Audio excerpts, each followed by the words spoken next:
দেশের সব পথ যেন মিলেছে রাজধানী ৩০০ ফিটে। রাজধানীর পূর্বাঞ্চলে ৩০০ ফিট সড়কে প্রস্তুত তারেক রহমানের সংবর্ধনা মঞ্চ। সেখানে আছেন সহকর্মী আনোয়ার হোসেন, যুক্ত হচ্ছেন তিনি আমাদের সাথে। আনোয়ার হোসেন, আপনার কাছে জানতে চাই যে কিছুক্ষণের মধ্যে, বলা যায় যে ঘণ্টাখানিকের মধ্যে তারেক রহমানের বিমান বাংলাদেশের আকাশে প্রবেশ করবে। সেখানে নেতাকর্মীরা কি বলছে জানতে চাই। আইন শৃঙ্খলা পরিস্থিতি কেমন দেখছেন সামগ্রিকভাবে জানাবেন আমাদের। যদি বলি তাহলে বলতে গেলে বিএনপির ভারপ্রাপ্ত চেয়ারম্যান তারেক রহমানের যে এই প্রত্যাবর্তন, এই ৩০০ ফিট এলাকায় যে গণসংবর্ধনার আয়োজনটি করা হয়েছে সেটি একেবারেই কিন্তু জনসমুদ্রে পরিণত হয়ে গেছে। এরই মধ্যে কনকনে শীত, তারপরেও মানুষের যে উচ্ছ্বাস আবেগ আমরা দেখছি সেটি নিঃসন্দেহে একেবারেই ঐতিহাসিক বলাই যায়। সেই জায়গা থেকে একটু দেখাতে চাই যে এখানে অর্থাৎ পিছন থেকে ডানে বামে সামনে আমরা আসলে যতদূর দেখছি শুধু মানুষ, লোকারণ্য, এমনটা কিন্তু আমরা দেখতে পাচ্ছি। তো সেই জায়গা থেকে এই যদি বলি যে আইনশৃঙ্খলা রক্ষাকারী বাহিনীর যে অবস্থান সেটি আসলে এইখান থেকে চোখের দেখায় তাকিয়ে আসলে খুব বেশি যে চোখে পড়ার বিষয়টি এমনটা কিন্তু আসলে চোখে পড়ছে না, সেটি বলাই যায়। একই সঙ্গে একটি বিষয় আছে, দলের পক্ষ থেকে বা বিভিন্ন অঞ্চলের যে ইউনিটের যেখানে নেতাকর্মীরা এখানে এসেছেন, তো তাদের মধ্যেও আমরা একটা শৃঙ্খলা রক্ষার একটি ব্যবস্থা আমরা দেখেছি। নিরাপত্তার জায়গাটি নিজেদের মধ্যে থেকেই যাতে সুশৃঙ্খল থাকে সেই তৎপরতাটা কিন্তু আমরা দেখতে পেয়েছি, এমনটা রয়েছে। আর একটি বিষয় আপনি বলছিলেন যে একেবারেই কিন্তু আর কয়েকটি ঘন্টা সেই জায়গা থেকে যদি বলি, তো এখন যদি সকাল ৯টা পার হয়ে গিয়েছে, যদি সেই আগের হিসেবে বিমান বাংলাদেশ এয়ারলাইন্সের যে শিডিউলটি আছে সেটি যদি বলি, সেটি বেলা ১১টা ৫৫ অর্থাৎ বেলা ১২টা নাগাদ যে বিমানটি অবতরণ করবে। তো সেই জায়গা থেকে আসলে খুবই অল্প সময়, তো সেই যে প্রতীক্ষা অপেক্ষার যে জায়গাটি সেটিই কিন্তু এখানে আসলে আমরা দেখতে পাচ্ছি। বিভিন্ন স্তরের নেতাকর্মীরা তারা আসলে অধীর অপেক্ষায় আছেন যে কখন তাদের প্রিয় নেতা বিএনপির ভারপ্রাপ্ত চেয়ারম্যান তারেক রহমান এই মঞ্চে আসবেন এবং এই মঞ্চে এসে আসলে এক ধরনের যে গণসংবর্ধনা এবং তাদের সামনে আসা, তাকে একটু দেখতে পাওয়া, সেই একটি অধীর প্রতীক্ষায় অপেক্ষায় রয়েছে এখানকার হাজারো লাখো যে নেতাকর্মী, বিভিন্ন দেশের বিভিন্ন অঞ্চল থেকে আসা, এমনটা কিন্তু আমরা দেখতে পাচ্ছি। তো সব মিলে একটা উচ্ছ্বাস, আনন্দের জায়গা আছে, একটি বাঁধ ভাঙা উচ্ছ্বাস আমরা দেখতে পাচ্ছি নেতাকর্মীদের মধ্যে। কোনো আবহাওয়ার যে বৈরিতা রয়েছে এগুলো কোনো কিছুই আসলে তারা ভ্রুক্ষেপ করছেন না, এগুলো কোনো কিছুই আসলে তাদেরকে আসলে দমিয়ে রাখতে পারছে না, বরঞ্চ ক্ষণে ক্ষণেই আমরা দেখছি মিছিল, স্লোগানে একেবারে মুখর হয়ে উঠছে চারিপাশ। এটা আমরা আসলে দেখতে পাচ্ছি, বিভিন্ন স্লোগানে কিন্তু একেবারেই মুখর। তারা বলছেন যে দীর্ঘদিনের যদি বলি যে প্রায় ১৭-১৮ বছরের যে নির্বাসিত জীবন বিএনপির ভারপ্রাপ্ত চেয়ারম্যান তারেক রহমান, সেই শেষে এই যে স্বদেশ প্রত্যাবর্তন, এটাকে তারা আসলে আবেগ একটি বিষয় আছে, বাস্তবতার নিরিখেও তারা বাংলাদেশের যে অবস্থা, অফিসার অন্যান্য সিনিয়র কর্মকর্তারা সর্বদা খোঁজ খবর নিচ্ছেন, আমাদের ভিডিও কল দিয়ে দেখাচ্ছি। তো সবকিছু মিলিয়ে আমাদের যে একটা নিশ্চিদ্র নিরাপত্তা ব্যবস্থা গ্রহণ করা হয়েছে। তারেক রহমানের অনেকগুলো আজকে কর্মসূচি রয়েছে, আগামীকাল কর্মসূচি রয়েছে এবং ঢাকাতেই, আপনি যেটা ঢাকার ক্রাইম জয়েন্ট কমিশনার, আপনি একটু আমাদেরকে জানাবেন এই তার কর্মসূচিগুলোকে নিয়ে কি ধরনের নিরাপত্তা আপনারা রেখেছেন? আমি তো বলেছি, ধরেন আপনাদের দেখেন রুফটপ থেকে শুরু করে আপনার রোডের যে ট্রাফিক ব্যবস্থাপনা চমৎকার। ইভেন যারা দেশে বিদেশে গমন করবেন সেখানেও তারা যাতে নিরাপদে যেতে পারেন সেই ব্যবস্থাও রয়েছে। এবং ডিএমপি থেকে গতকাল ট্রাফিক বিভাগ থেকে সেটাও প্রেস ব্রিফিং এবং প্রেস রিলিজ দেওয়া হয়েছে, গণমাধ্যমে প্রচার করা হয়েছে। আমাদের এখানেও যারা লোকজন যাতে বিদেশে ভালোভাবে গমন করতে পারে তার টিকিট দেখালে আমরা তাদেরকে সহযোগিতা করছি। আর নিরাপত্তা ব্যবস্থা বলছেন, আপনি দেখেন যে রোড লাইনিং থেকে শুরু করে প্রতিটি ভেন্যু, প্রতিটি মোড়ে, প্রতিটি রাস্তা টোটাল রাস্তাটা পুলিশ দিয়ে নিশ্চিত নিরাপত্তা ব্যবস্থা, নিরাপত্তার চাদরে ঢেকে দেওয়া হয়। নিরাপত্তার কোনো ঝুঁকি আছে কিনা? অবশ্যই না, আমরা মনে করি না। আমাদের যে ব্যবস্থা, গণসংবর্ধনা থেকে শুরু করে এভারকেয়ার হাসপাতালে তারেক রহমান তার মা বিএনপি চেয়ারপারসন বেগম খালেদা জিয়াকে দেখতে যাবেন। তারপরের যে গন্তব্য সেটি হচ্ছে তার বাসভবন গুলশানে, ফিরোজার সাথেই যে বাসভবন ১৯৬ নম্বর বাড়িটি, সেটিও তার জন্য আসলে প্রস্তুত করা হয়েছে, সেখানেই তিনি গিয়ে আসলে উঠবেন, এমনটা। তো আরেকটু যদি একটু বড় পরিসরে বলি তাহলে রিদওয়ান বলতে হবে, সেটি হচ্ছে যে গুলশানে যে বিএনপি চেয়ারপারসনের যে রাজনৈতিক কার্যালয়টি আছে সেখানেও কিন্তু তারেক রহমানের জন্য একটি চেম্বার, একটি কক্ষ কিন্তু প্রস্তুত করা হয়েছে। অর্থাৎ সেখানেই তিনি রাজনৈতিক যে কার্যক্রম অর্থাৎ তার যে নিয়মিত অফিস করা সেটি কিন্তু সেখানেই করবেন। এবং যে কক্ষটি তার জন্য আসলে প্রস্তুত করা হয়েছে সেখানেও কিন্তু আমরা যতটুকু জানি যে প্রযুক্তির যে সর্বোচ্চ ব্যবহার সেই ব্যবহারটুকু ব্যবস্থা সেটি কিন্তু সেখানে রাখা হয়েছে। তথ্য আছে আমাদের কাছে এটি তার যেই যে রাজনৈতিক কর্মযোগ্য তিনি যে আসার পরই এমনটা না যে তিনি আসলে খুব বেশি কয়েকদিনই আসলে একাকী বাসায় থাকবেন এমন না, আমাদের কাছে তথ্য হচ্ছে। অর্থাৎ তিনি আসার পরই তার কিন্তু এরই মধ্যে 2 দিনের কর্মসূচি কিন্তু দলের পক্ষ থেকে ঘোষণা করা হয়েছে এবং পর্যায়ক্রমে এই 2 দিনের পরে কিন্তু তার আগেই কিন্তু তার যে কার্যক্রম সেই কার্যক্রম কিন্তু সামনের যে কর্মসূচি সেগুলো কিন্তু জানানো হবে দলের পক্ষ থেকে। অর্থাৎ তিনি এই বাংলাদেশে আসার পরে স্বদেশ প্রত্যাবর্তনের পরে তিনি বসে থাকবেন না এমনটাও কিন্তু আমাদের কাছে তথ্য আছে যে তিনি তার যে রাজনৈতিক কার্যক্রম সামনে নির্বাচন অর্থাৎ সাংগঠনিক যে তৎপরতা আমরা সবসময় দেখেছি দলের পক্ষ থেকে যেটি বলা হয়েছে, অঙ্গ সংগঠনের নেতাকর্মীরা সবসময় বলেছেন যে সাংগঠনিক অভিভাবক হচ্ছে বিএনপির ভারপ্রাপ্ত চেয়ারম্যান তারেক রহমান। অর্থাৎ সাংগঠনিক কার্যক্রম কিন্তু একেবারে নির্বাচনী যে হাওয়াটি বইছে, নির্বাচনের সব কিছু দিনক্ষণ ঠিক হয়ে গেছে। তো সেই জায়গায় নির্বাচনী যে কার্যক্রম সেটি কিন্তু তিনি একেবারে আসার পরে কিন্তু সেটি অব্যাহত থাকবে এমন একটি তথ্য আছে। যেটি বলছিলাম যে বিএনপি চেয়ারপারসনের যে গুলশানের রাজনৈতিক কার্যালয় সেখানে যে তার কার্যক্রম কর্মতৎপরতার জন্য যে প্রস্তুতি সেটি কিন্তু এর মধ্যে সম্পূর্ণ হয়েছে। নয়াপল্টনে বিএনপির কেন্দ্রীয় কার্যালয় সেখানেও এই ভবনের দোতলাতে তার জন্য একটি কক্ষ সেখানেও কিন্তু প্রস্তুত করা হয়েছে। অর্থাৎ এই যে সাংগঠনিক যে কার্যক্রমগুলো মূলত যে কার্যালয় থেকে যে অফিস থেকে অর্থাৎ নয়াপল্টনের কেন্দ্রীয় কার্যালয় সেখান থেকে সম্পাদিত হয়ে থাকে সেখানে তিনি তার বসার জন্য একটি ব্যবস্থা, একটি কক্ষ করা হয়েছে। কারণ যে বিভিন্ন অঞ্চলের যে তৃণমূল যে নেতাকর্মী আছে তাদের সঙ্গে যে মতবিনিময় করা সেখানেও কিন্তু তিনি করবেন। অর্থাৎ মাঝে মাঝে কিন্তু নয়াপল্টনের কেন্দ্রীয় কার্যালয়েও যাতায়াত তার থাকবে বিএনপির ভারপ্রাপ্ত চেয়ারম্যান তারেক রহমানের। একই সঙ্গে আরেকটি তথ্য দিতে চাই, এই গুলশানে যে বিএনপি চেয়ারপারসনের যে রাজনৈতিক কার্যালয় আছে খুব কাছাকাছি আরেকটি নতুন একটি অফিস কিন্তু নেওয়া হয়েছে। সেটি হচ্ছে এই যে সামনে নির্বাচনী কার্যক্রমের যে সর্বাত্মক যে কর্মকাণ্ড সেটি মূলত এই নতুন অফিস নতুন কার্যালয় থেকেই সম্বোধন করা হবে। তো আমাদের কাছে তথ্য আছে যে 4 তালা ভবনের যে একটি অফিস নতুন নেওয়া হয়েছে সেখানে যেমন বিএনপির গবেষণা সেল থাকবে, একই সঙ্গে সেখানে নির্বাচনী কর্মকাণ্ড সম্পূর্ণ করা হবে এবং সেখানেও কিন্তু এই বিএনপির ভারপ্রাপ্ত চেয়ারম্যান তারেক রহমানের একটি যাতায়াত সেখানেও কিন্তু থাকবে। অর্থাৎ এই যে প্রস্তুতি অর্থাৎ তার আগমনকে ঘিরে দলের পক্ষ থেকে যে ধরনের প্রস্তুতি নেওয়া দরকার সেই প্রস্তুতিগুলো কিন্তু বেশ অর্থাৎ যেদিন থেকে বা তিনি আসবেন 5 আগস্টের পরে যে এই যে আলাপ আলোচনার মধ্যে যখন দেখেছি আমরা যে নেতাকর্মীদের মধ্যে তিনি আসবেন, কবে আসছেন সেই কথাগুলো যখন শুরু হয়েছে তখন থেকেই কিন্তু বিএনপির পক্ষ থেকে আমরা দেখেছি তার আশাকে কেন্দ্র করে এই যে প্রস্তুতিগুলো কিন্তু আমরা দেখেছি একের পর এক নেওয়া হয়েছে। তো সব মিলিয়ে আসলে বলতে গেলে একটি প্রতীক্ষা, একটি অপেক্ষার অবসান আসলে হতে যাচ্ছে। একটি রাজনৈতিক ইতিহাসে বাংলাদেশে এমন চিত্র, এমন মাইল ফলক সত্যি বলাই বাহুল্য। আমরা দেখেছি এখানে বিভিন্ন প্রান্ত থেকে, আমি বলছিলাম যে আপনার মাধ্যমে দর্শকদেরকে আমরা জানাচ্ছিলাম যে এই বিশেষ করে 300 ফিট এলাকায় এই 1 ঘন্টা আগে যে চিত্রটি দেখেছি তারপরে থেকে 1 ঘন্টা পরের চিত্রটি কিন্তু একেবারেই অন্যরকম। অর্থাৎ এই যে জনস্রোত, মানুষের যে ঢল সেটি একেবারেই কিন্তু ক্ষণেই কিন্তু আসলে পাল্টে যাচ্ছে।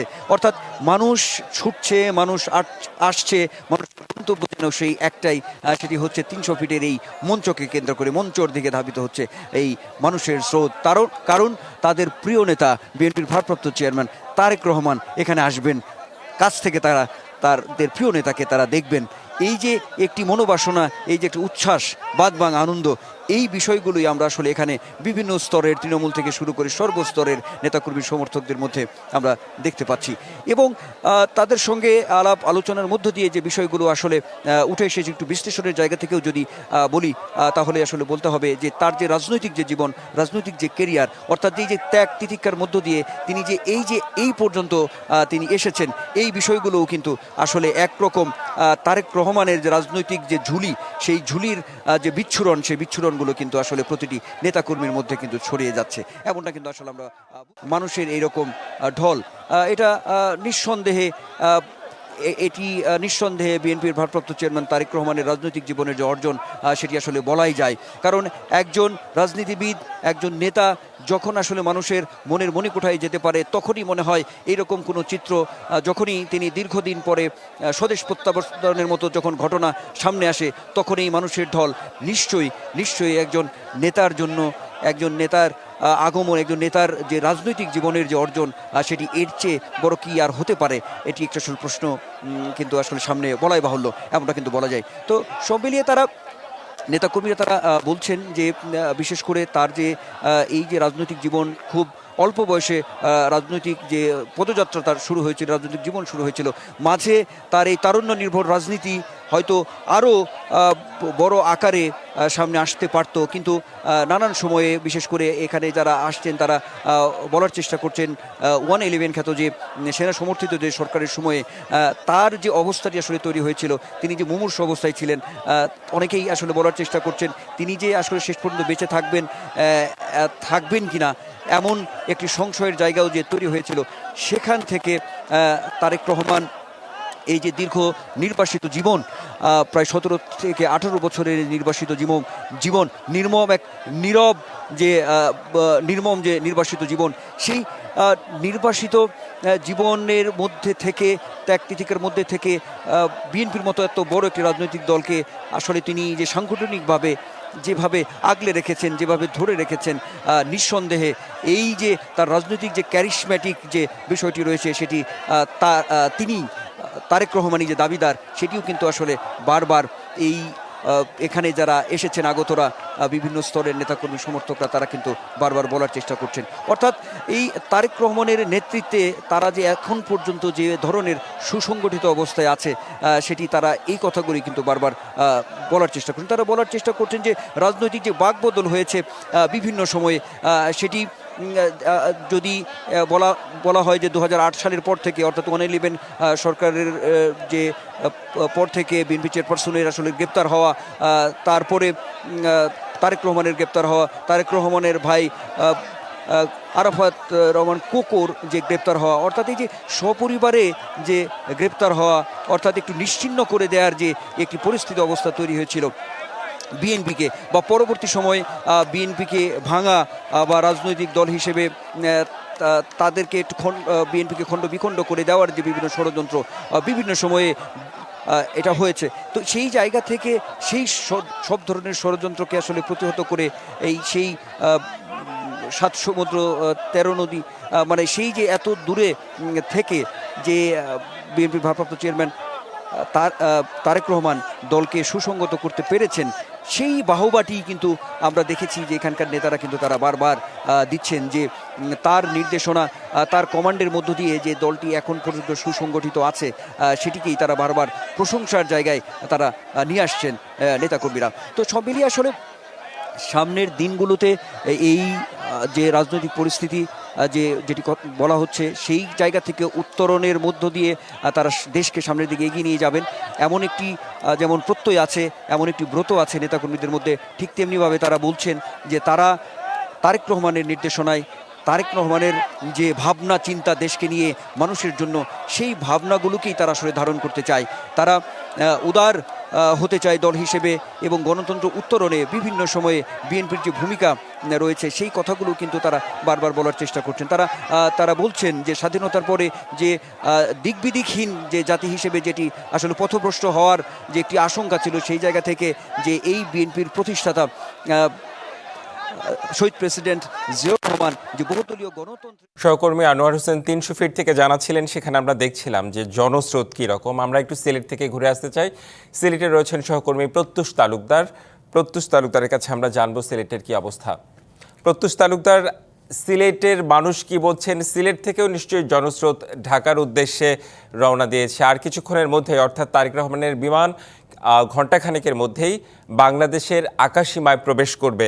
জানতে চাই যে আপনার আশেপাশে কি দেখছেন, মানুষজন কি বলছে, পারিপার্শ্বিকতা সম্পর্কে জানাবেন আমাদের। আপনি যেমনটি বলছিলেন, কিছুক্ষণ পর সিলেটে বিশেষ করে পুণ্যভূমি সিলেট স্পর্শ করবে তারেক রহমানকে বহন করে বিমানটি, যেটি স্বদেশ প্রত্যাবর্তনের পর দেশের মাটিতে, দেশমাতৃকার মাটিতে প্রথম সিলেটের মাটি স্পর্শ করবে। সেটি আসলে সিলেটবাসীর জন্য তথা বিএনপি নেতাকর্মীর জন্য একটি ভিন্ন আবহ তৈরি করেছে, যেটি আগে বলছিলাম। তো সকাল থেকে আমরা ছিলাম সিলেট ওসমানী আন্তর্জাতিক বিমানবন্দরে। সেখানে কিন্তু কড়াকড়ি নিরাপত্তা ব্যবস্থা, এবং যত সময় যাচ্ছে নিরাপত্তা ব্যবস্থা বাড়ছে, এবং সেক্ষেত্রে নজরদারি বিশেষ করে পুলিশের পাশাপাশি সেনাবাহিনীর সদস্যরাও রয়েছেন এবং অন্যান্য সদস্যরাও রয়েছেন। তারা কিন্তু একেবারে কড়া নিরাপত্তার চাদরে নিশ্চিদ্র নিরাপত্তার আসলে ব্যবস্থা করছেন। গণমাধ্যম কর্মীদেরকে আসলে এয়ারপোর্টের ভেতর থেকে বাইরে সরিয়ে যেতে তারা অনুরোধ করেছেন এবং বাইরেই অবস্থান করছেন। এবং এর আশেপাশে সিলেট এয়ারপোর্টের আশেপাশে যে সকল সড়ক ছিল, অর্থাৎ কোম্পানিগঞ্জ সড়ক কিংবা 22 টিলা সড়ক, সেই সড়কগুলোর আশেপাশে টিলাভূমি এলাকা, সেখান থেকেও রাস্তা যে সড়ক থেকে মানুষজনকে সরিয়ে নেওয়া হয়েছে কিংবা গণমাধ্যম কর্মী সহ সবাইকে সেখান থেকে সরিয়ে যেতে অনুরোধ করেছেন। এবং বলা যায় যে নির্বিঘ্ন করতে সেই 1 ঘন্টা যাত্রা বিরতি, সেটি নির্বিঘ্ন করতে সব ধরনের প্রস্তুতি রয়েছে। তো আমরা আরেকটি বিষয়ে রেদওয়ান জানতে পেরেছি যে ফ্লাইটটি আসছে সেটি কিন্তু বাংলাদেশ বিমানের BG202। সেখানে কিন্তু 192 জন যাত্রী রয়েছেন, যার মধ্যে 107 জন কিন্তু সিলেটে নামবেন। আর জনাব তারেক রহমান সহ বাকিদেরকে নিয়ে বিমানটি ঢাকায় চলে যাবে। তো এখন পর্যন্ত আসলে বিমান থেকে জনাব তারেক রহমানের নামার কোনো খবর আমরা পাইনি, কিংবা তিনি বিমানেই অবস্থান করবেন এখন পর্যন্ত যেটুকু সংবাদ আমরা পেয়েছি। তো সবকিছু মিলিয়ে সিলেটের যারা নেতাকর্মী, অর্থাৎ বিএনপির সহ অঙ্গ এবং সহযোগী সংগঠনের যারা নেতাকর্মী, তারা কিন্তু গেল 2 দিন ধরেই ঢাকামুখী জনশ্রুতে তারা মিলেছেন। এবং সবশেষ গত রাতে আজ কিন্তু এয়ারপোর্টে কিন্তু তাদের দলের পক্ষ থেকে বলা হয়েছে যেন সাধারণ মানুষজন ভিড় না করেন কিংবা দলের নেতাকর্মীরা ভিড় না করেন। সেটি কিন্তু তারা আমরা দেখেছি অনেকটাই মেনে চলছেন। অর্থাৎ ওসমানী আন্তর্জাতিক বিমানবন্দরের আশেপাশে কিন্তু দলের কোনো নেতাকর্মীকে আমরা দেখতে পাইনি।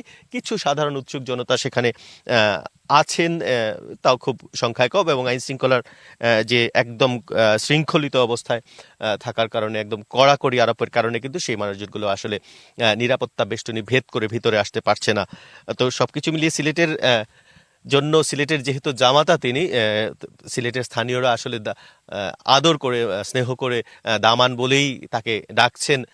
তো সে কারণে আসলে সিলেটের মানুষের জন্য একটি বাড়তি পাওনা। এবং সিলেটের বিএনপির নেতাকর্মীরা এবং সাধারণ মানুষদের অনেকেই বলেছেন তারেক রহমান যেন বাংলাদেশে ঢাকার কাজ সেরে যতটুকু দ্রুততম সময়ের মধ্যে সিলেট সফর করেন, হযরত শাহজালাল শাহপরানের পুণ্যভূমিতে এসে তার নির্বাচনী কার্যক্রম শুরু করেন, সেই প্রত্যাশা কিন্তু তারা রাখছেন। তো সবকিছু মিলিয়ে সিলেটে জনশ্রুতির চেয়ে নিরাপত্তার বিষয়টাই বেশি প্রাধান্য দেওয়া হয়েছে, সেই ভাইবটাই এখন কিন্তু লক্ষ্য করা যাচ্ছে। রেদওয়ান, এই ছিল সিলেটের পরিস্থিতি। জি নিশ্চয়ই প্রত্যুষ তালুকদার আপনি জানাচ্ছিলেন, এছাড়াও বিমানবন্দরের খবরও জানাচ্ছিলেন আপনি যে তারেক রহমান বিমানেই অবস্থান করবেন নাকি বিমান থেকে নামবেন, এই বিষয়টি আসলে নিশ্চিত হওয়া যায়নি। তবে ধারণা করা যাচ্ছে উনি বিমানেই থাকবেন এবং বাকি যে 107 জন যাত্রী, অর্থাৎ ওই বিমানে 192 জন যাত্রী রয়েছেন, তার মধ্যে 107 জন যাত্রী নেমে যাবেন এবং বাকি যাত্রী ঢাকায় চলে আসবে। আমরা আসলে আপনার কাছে সব তথ্য জানছিলাম সিলেট সম্পর্কে। আমাদের 300 ফিটে রয়েছেন আমাদের সহকর্মী, এছাড়াও আমাদের ঢাকা শহরের বিভিন্ন জায়গায় আমাদের সহকর্মীরা রয়েছেন, বিমানবন্দরে রয়েছেন মিজান আহমেদ। আমরা একটু মিজান আহমেদের কাছ থেকে ঘুরে আসতে চাই এবং তার কাছ থেকে জানতে চাই সেখানকার কি অবস্থা, সেখানে আসলে কি রকম পরিস্থিতি দেখছেন মিজান আহমেদ। কারণ পুরো রাজধানী জুড়ে আসলে বিএনপির নেতাকর্মীরা আজকে ঢল নেমেছে বিএনপির নেতাকর্মীদের। মিজান আহমেদ শুনতে পাচ্ছেন নিশ্চয়ই, এই মুহূর্তে আসলে বিমানবন্দরের কি অবস্থা, মানে পারিপার্শ্বিকতা কি দেখছেন?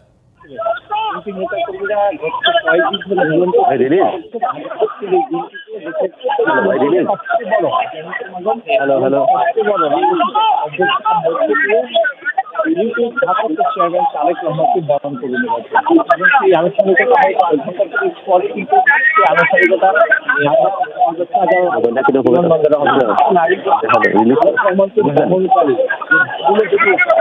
বাস, সেই বাসকে কিন্তু এবং বাসে করে কিন্তু ফিরবেন 300 ফিটে এবং মূল যে গন্তব্য রাজধানীর বিষয়ে অবস্থিত। এই মুহূর্তে যদি বিএনপির একজন নেতা এসেছেন, সেই নেতার কাছে আপনার মাধ্যমে আমরা শুনতে চাই তার কথা। রায় নিয়ে এসেছেন অভ্যর্থনা জানাতে। কিছু সালাউদ্দিন আহমেদ আমরা একটু দেখাবার চেষ্টা করবো তিনি কি বলছেন।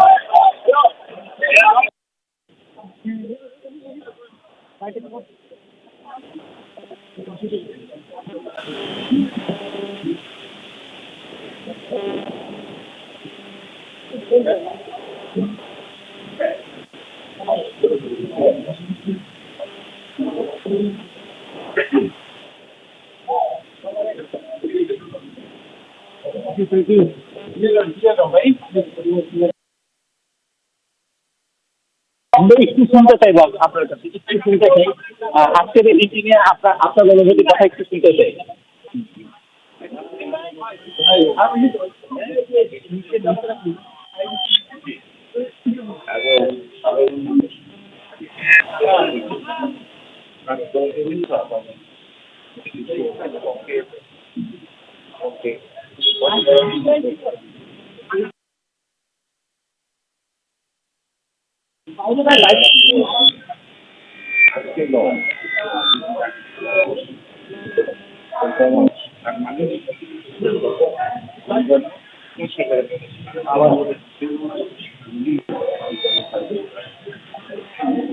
এমন একটি সময় উনি আসছেন যখন সামনে ত্রয়োদশ জাতীয় সংসদ নির্বাচন এবং আমরা দেখছি রাজনীতিতে অনেক সংকট সংশয় রয়েছে। সেই সংকটের উত্তর কি তার এই আগমনের মধ্যে দিয়ে হবে? আপনার যেমনটি তিনি বলছিলেন যে জনগণের যে প্রত্যাশা, দেশের গণতন্ত্রের মানুষের যে প্রত্যাশা, সেই প্রত্যাশা পূরণ হবে তারেক রহমানের আগমনের মধ্যে।